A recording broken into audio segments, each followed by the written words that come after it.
Hi, welcome to lecture number 3 of the FTC Reactor Engineering course. My name is Jasmine, your facilitator for this session. Together, we shall explore and learn about the interaction of ionizing radiation with matter.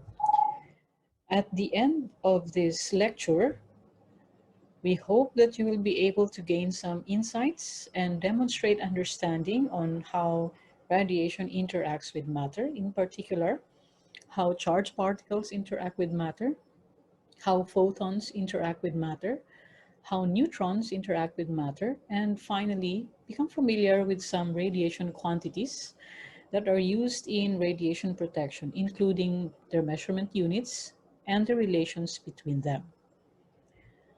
Our understanding of how radiation interacts with matter is fundamental in understanding important concepts in nuclear science and technology. These concepts includes the principles of radiation detection, and the biological effects of radiation, which are in turn necessary in our understanding to provide protection from radiation, such as when we choose a shielding material for a specific nuclear facility. Before we start our discussion with these various interactions, let us review first a few things about radiation. In a previous lecture, we learned that radiation can be either non-ionizing or ionizing. The types of radiation that are ionizing, as illustrated here in our electromagnetic spectrum, include some forms of ultraviolet rays. UVA and UVB are still considered non-ionizing, but UVC is already categorized as ionizing radiation. X-rays and gamma rays. So these radiations have enough energy to dislodge an electron from our atom. This picture, however, is incomplete because radiation, ionizing radiation that is, does not only come in the form of electromagnetic waves, but also in particulate matter, such as beta particles, alpha particles, and even neutrons. So here is a more comprehensive picture of the various types of ionizing radiation. You can classify it further into particle beams, which are either charged or uncharged. Under charged particle beams, we have alpha particles, beta particles, suction fragments, meson beams, proton beams, heavy ion beams, triton beams as well, or deuterium beams. Under uncharged particles, we have our neutrino and our neutron beams. Uncharged particles and electromagnetic waves that are ionizing are classified further into indirectly ionizing radiation, while particle beams that are charged are categorized as directly ionizing radiation. Later on, we will find out why they are classified to be so. Now, when this ionizing radiation interacts with matter, they actually interact with the atoms themselves that made up matter. They interact with either the protons in the nucleus or the neutrons in the nucleus of our atom, or they can also interact with the electrons. So depending on the energy of the incoming radiation, they can either collide with the nucleus, where the protons and neutrons are held together, or with the electrons surrounding the nucleus. We need to keep in mind that the electrons orbiting the nucleus occupies a specific orbital which corresponds to a discrete or quantized amount of energy. Hence, whatever happens to the electron after it interacts with an incoming ionizing radiation will depend on both the energy of the electron and the amount of energy that is being imparted by the incoming ionizing radiation. So, that being said, we can now start off with what happens when a particulate radiation such as beta or alpha particle impinges matter. So, charged particles.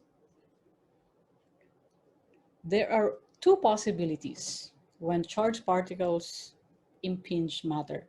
They either collide with the electrons or they collide with the nuclei.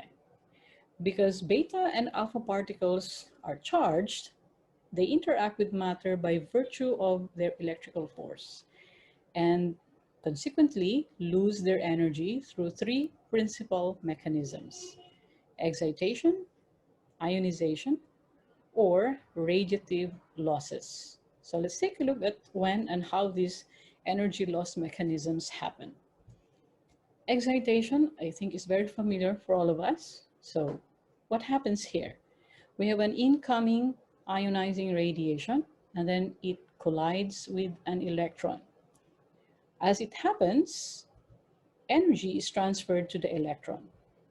And this amount of energy that is being transferred to the electron, if it does not exceed the binding energy of that electron, this will cause the electron to move to a higher energy level.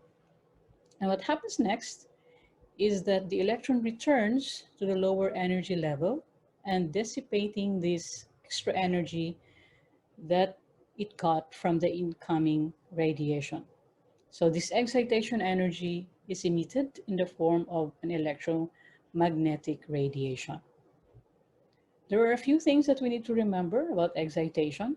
First one is that the transfer of that some amount of energy to the electron promotes our electron into an orbital further from the nucleus, and hence it gets excited. But that imparted energy is less than the electron binding energy. And so because it's less, the electron does not leave the atom completely. So the atom remains electrically neutral. Generally, all excitation events will only create heat. In contrast, if ionization happens, so we have our incoming radiation here, and then it collides or impinges with our electron, orbital electron. Instead of getting excited, this orbital electron gets ejected from the atom. So now we have ionization. It creates now an ion pair, one positive and the other one is negative. So our ejected electron and our positively charged atom. So for ionization to happen, the imparted energy from our incoming ionizing radiation should be greater or equal to the electron binding energy of that electron in order for that electron to have enough energy to leave the atom. Now, each ionization event will produce an ion pair, which consists of your free electron, which is negative, and a positively charged atom, remainder atom. So alpha particles, they ionize our atom primarily by attracting an electron away from an atom, while our beta particles, the negative ones, they ionize by repelling our electron away from the atom, thereby producing another free electron. Now, a good question here would be, what will happen to that ejected electron? After a beta particle or an alpha particle ionizes an atom, what do you think will happen to that electron that was ejected from the atom? We'll come back to that question later on. Now, a few things that we need to remember about excitation and ionization is that approximately 70% of charged particle energy depositions will only lead to excitation. This depends a lot with the energy that is being carried by the incoming charged particle. So because they are charged particles, that energy can be related to their velocities. So at low energy, that's around 40 electron volts, the probability of excitation and ionization is about the same. But at higher energies, so that means that higher also velocities of our charged particles, there will be an increased probability of ionization over excitation. At low energy, there's more likely an excitation of the atoms rather than ionization. Now, how about radiative loss? When and how does it happen? So, excitation and ionization has something to do with our charged particles interacting with the electrons in the atom. Radiative loss happens when these charged particles interact with the nucleus. Now, alpha particles compared to electrons are big. So that means that an alpha particle has more probability of interacting with the electron rather than that of the nucleus of our atom. And so most of the time, a radiative loss only happens with our electrons. So such as this electron in our illustration here. So instead of colliding with this outer electron right here, it actually moves forward and interacts with the nucleus. Now, because this is negatively charged, the positively charged nucleus attracts this electron and changes its velocity. So it can either decelerate or it changes its direction. And this change in the velocity of our charged particle causes it to lose kinetic energy. And this kinetic energy is instantaneously emitted as an ionizing radiation we call as X-rays. So sometimes we call this as a Bremsstrahlung X-ray or a braking radiation, a radiation that is being emitted when our electron changes velocity because of its interaction with the nucleus. Energetic charged particles, such as alpha particles and electrons or beta particles, they lose their energies through the three mechanisms that we have just discussed a while ago and slow down as they pass through matter. A light particle, such as an electron, may follow this zigzag path, changing directions during several energy diminishing encounters compared to our alpha particles, which are, well, heavier than that of our electrons. Now, being light particles, electrons have high velocities, even at low energy. So that's why they would very oftentimes follow this zigzag path. Alpha particles, which are heavy, do not acquire high velocities even at high energies. So they typically move through matter in a straight line, just like this one. So when we take a look at the ionization tracks of these different particles, we can actually distinguish if that particle is an alpha particle or an electron or a beta particle simply by looking at the path.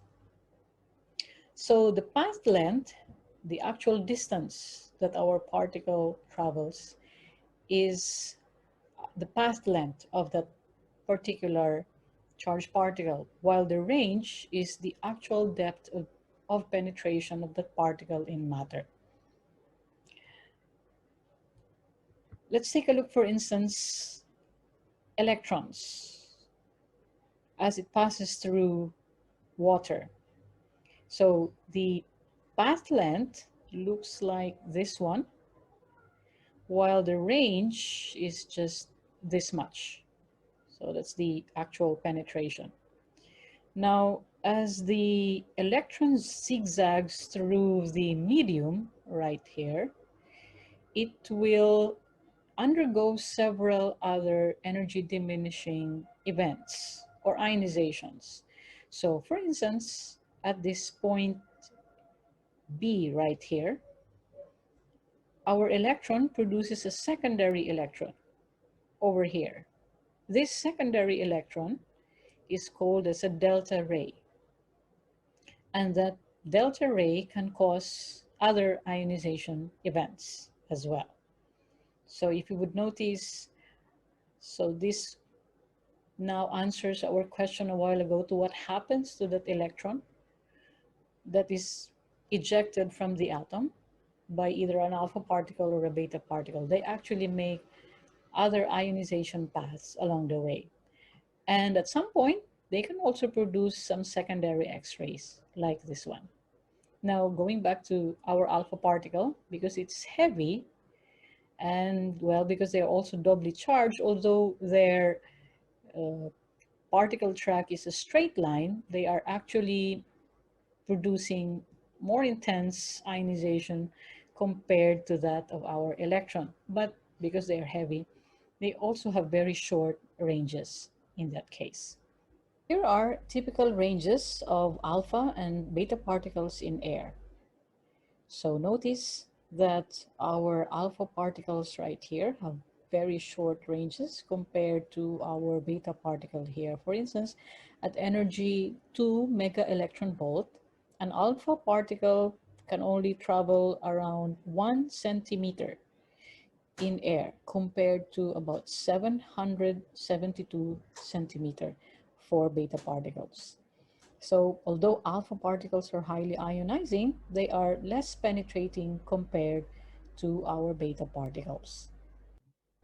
Generally speaking, the range of beta particles in matter is considerably greater than that of alpha particles of the same energy.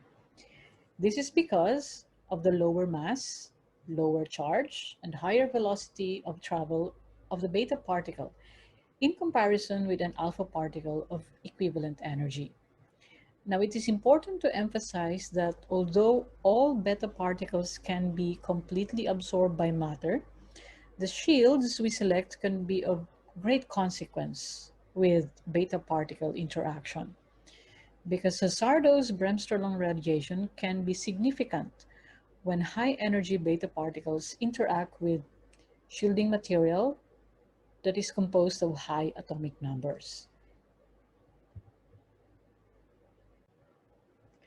As we have mentioned earlier, when alpha and beta particles interact with matter or moves through matter, they slow down as they lose kinetic energy through various energy diminishing events like excitation, ionization, and radiative losses.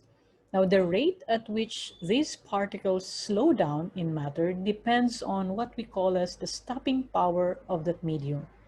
Stopping power is closely related to the linear energy transfer of the charged particle.